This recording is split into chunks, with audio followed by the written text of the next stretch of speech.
Hi అండి, అందరికీ నమస్కారం. Welcome back to Srujana foods recipes. మేమైతే మా తెలంగాణలో మా విలేజ్కి అయితే వచ్చేసాము.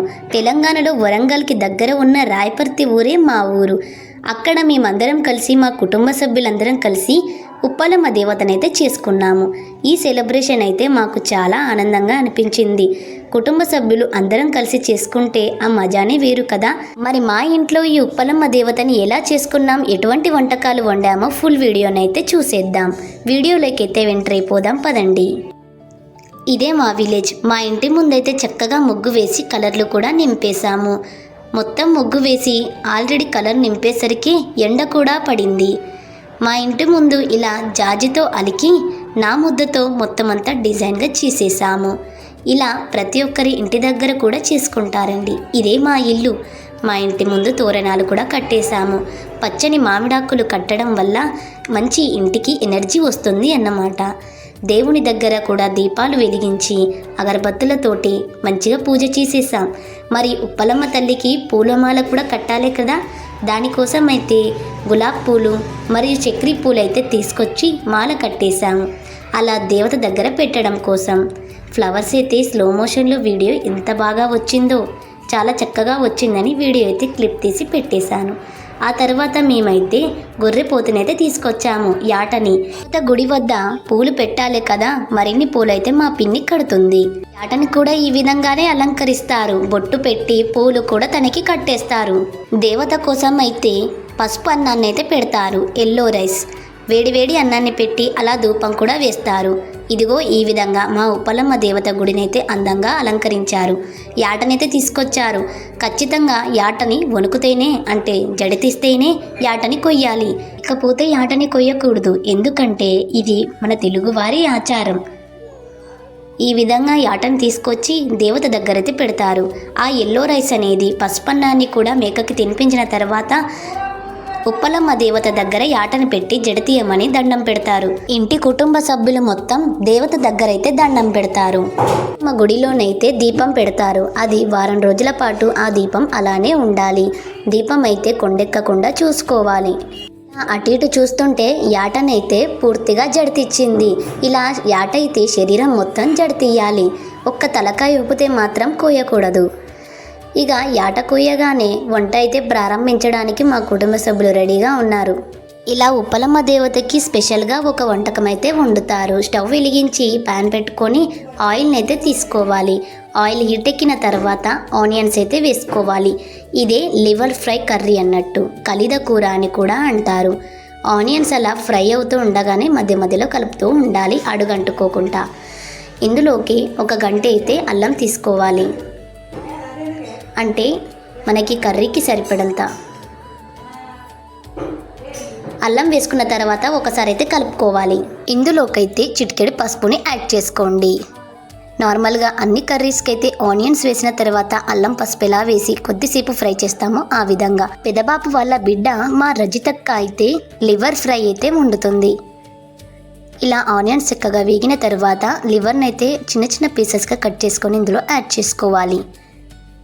యాడ్ చేసుకున్న తర్వాత అయితే ఒకసారి కలుపుకోవాలి. దీన్ని నిదానంగా కలపాల్సిన పని లేదు. ఇంత స్పీడ్గా కలిపినా కానీ ముక్క అయితే విరగదు, కానీ మరీ ఎక్కువగా కలపకూడదు. ఇలా పసుపు మొత్తం పట్టేంత వరకు కలిపిన తర్వాత ఇందులోకి 2 చెంచాల కారాన్ని అయితే యాడ్ చేసుకోవాలి, అంటే మన కర్రీకి సరిపడా. ఇందులోకైతే సాల్ట్ని కూడా యాడ్ చేసుకోవాలి. ఈ 2 యాడ్ చేసుకున్న తర్వాత ఒకసారి అయితే కలుపుకోవాలి. ఇందులోకైతే ఆటోమేటిక్లీ నీరు వచ్చేస్తూనే ఉంటుంది. లివర్ వేసిన తర్వాత ఒక 10 లేక 15 నిమిషాలు ఉంచిన తర్వాత వాటర్ వస్తుంది. ఆ తర్వాత కారం, ఉప్పు వేసి లాస్ట్లో కొద్దిగంత మసాలా వేసి యాడ్ చేసేసి అందులో కొద్దిగంత కొత్తిమీరని కూడా యాడ్ చేసుకోవాలి. లాస్ట్లో కొత్తిమీరని యాడ్ చేసుకొని ఒకసారి కలుపుకొని 2 లేక 3 నిమిషాలు ఉంచండి. ముక్క ఉడికిందా లేదా అని అయితే టెస్ట్ చేయండి. ముక్క ఉడకకపోతే ఒక 5 నిమిషాలు ఉడకనివ్వండి. అంతేనండి, ఈ లివర్ ఫ్రై అయితే రెడీ అయినట్టే. ఉప్పలమ్మ దేవతకి ఇది స్పెషల్గా పెడతారు, దేవతకి సమర్పిస్తారు ఆహారంగా. తారు పెట్టి అందులో అన్నం మరియు ఈ కలిద కూర పెట్టేసి మొత్తం అంతా కలిపేసి ఇంటి కుటుంబ సభ్యులు మాత్రమే దీన్ని ప్రసాదంగా తీసుకుంటారు. ఇది ఉప్పలమ్మ దేవత యొక్క ప్రసాదం. కర్రీ కారంగా తినని వాళ్ళు ఉంటే పచ్చి పులుసునైతే పోసుకుంటారు. వాళ్ళ గురించి అయితే తాలింపు చేసి పక్కన పెట్టేశాము. ఇలా మటన్ అయితే శుభ్రంగా కడిగి పక్కన పెట్టేశాం. తాలింపు కూడా రెడీ అవుతుంది. తొందరగా వెళ్ళి వీడియోనైతే స్టార్ట్ చేసేసాను. మీకోసం అయితే ఈ వీడియోనైతే తీస్తున్నాను. చాలా హడావిల్లో ఉన్నా కానీ ఈ వీడియో తీయడం కొంచెం కష్టంగానే ఉంది, కానీ మీకోసమే తీశాను. సో ఇలా ఒక పెద్ద గిన్నె పెట్టి ఆయిల్ వేసి అందులో ఆనియన్స్ మరియు మిర్చీలు వేసి, ఇప్పుడు మా చిన్నమ్మ మా పిన్ని వేస్తుంది పుదీనా. ఇందులో మటన్లోకి పుదీనా మంచి ఫ్లేవర్ అయితే ఇస్తుందంట. ఆయిల్లో ఇలా చక్కగా ఫ్రై అవుతూ ఉన్నాయి ఆనియన్స్. ఇదిగో ఇతనే మా తాత, మా చిన్నమ్మ వాళ్ళ నాన్న అన్నమాట. వీళ్ళందరూ మా కుటుంబ సభ్యులు. అందరైతే వంట దగ్గర కొంతమంది నిలబడ్డారు, కొంతమంది వారి ముచ్చట్లు. ఇలా కొనసాగుతూ ఉంది వీడియో. మా మమ్మీ అయితే కొత్తిమీరనైతే కట్ చేసి పక్కన పెట్టింది ముందుగానే. ఇందులోకి మటన్ కూడా యాడ్ చేసేసారు. నేను అలా బయటికి వెళ్ళి వచ్చేసరికి తొందరగా మటన్ అయితే యాడ్ చేశారు. ఇక ఆలస్యం చేయకుండా తొందరగా వీడియో తీద్దామని అయితే తీసేశాను. చాలా పెద్ద వంటకం కాబట్టి అప్పటికే రాత్రి అవుతుంది. అలా పొగలు వస్తూ ఉన్నాయి. మంట చక్కగా మండుతూ ఉంది. రాత్రి సమయంలో వీడియో తీయడం అయితే కొంచెం కష్టంగానే అనిపించింది. మటన్ వేసి చక్కగా మొత్తం అయితే కలుపుకోవాలి. ఇలా ఆయిల్లోనైతే మటన్ మంచిగా మక్కాలి, అంటే మంచిగా ఉడకాలి. చాలా సమయం అయితే పట్టింది ఈ మటన్ ఉడకడానికి. 20 లేక 25 నిమిషాల తర్వాత మటన్ చక్కగా ఉడికిందా లేదా అనేది టెస్ట్ చేస్తున్నారు.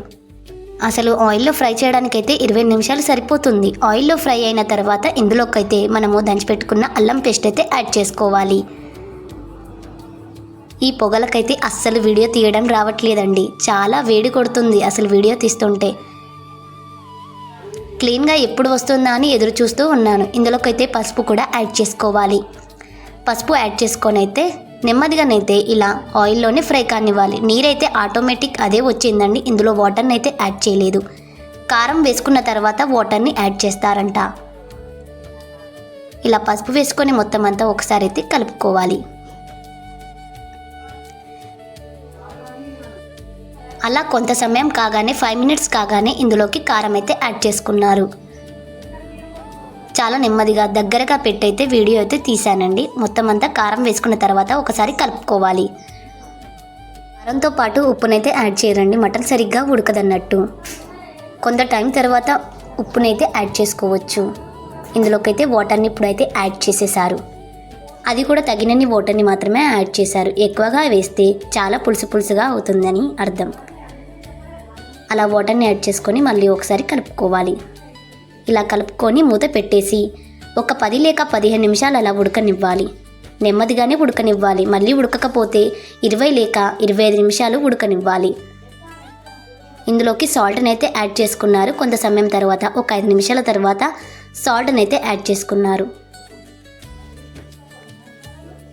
ఇందులోకి అందులో మసాలా కూడా యాడ్ చేసుకొని కొత్తిమీరని కూడా యాడ్ చేసుకున్నారు. ఇది లాస్ట్ వీడియో అండి, లాస్ట్ టైంలో తీశాను. కొత్తిమీరని యాడ్ చేసుకొని మొత్తం అంతా కలుపుకోవాలి. మటన్ అయితే సరిగ్గా ఉడికిపోయింది. మన ఇంట్లో ఉండే గరం మసాలానే యాడ్ చేసుకున్నామండి మేము. ఎటువంటి బయట నుంచి మసాలా ప్యాకెట్ అయితే తీయలేదు. మా ఇంట్లో కుటుంబ సభ్యులు వండిన ఈ మటన్ కర్రీ అయితే ఎంత చక్కగా వచ్చిందో. చాలా టేస్టీగా సూపర్గా ఉంది. ఇలా మటన్ కర్రీ రెడీ అయ్యేసరికి 8 and 8:30 అయ్యిందండి నైట్. వచ్చిన అతిథులందరికీ కూడా ఈ మటన్ అయితే పెట్టేశాం. ఇలా అయితే మా ఉప్పలమ్మ దేవత పండుగ అయితే జరుపుకున్నాము. కళ్ళు కూడా తాగేశాము. కళ్ళు కూడా చాలా బాగా ఉంది. అయిపోయిందండి అంతే. ఉప్పలమ్మ దేవత వ్లాగ్ అలాగే వంటకాలు ఎలా అనిపించాయి? వీడియో ఎలా ఉంది? నచ్చిందా? మరిన్ని కొత్త వ్లాగ్ల కోసం, కొత్త రెసిపీస్ కోసం మన ఛానల్ని అయితే ఇంతవరకు సబ్స్క్రైబ్ చేసుకోకపోతే ఫస్ట్ అయితే సబ్స్క్రైబ్ చేసుకొని పక్కనే ఉన్న బెల్ ఐకాన్ని ట్యాప్ చేయండి. అలా చేస్తే మేము చేసే ప్రతి వీడియో మీకు నోటిఫికేషన్గా వస్తుంది. వీడియో నచ్చితే లైక్ చేసి కామెంట్ చేయండి. Bye bye.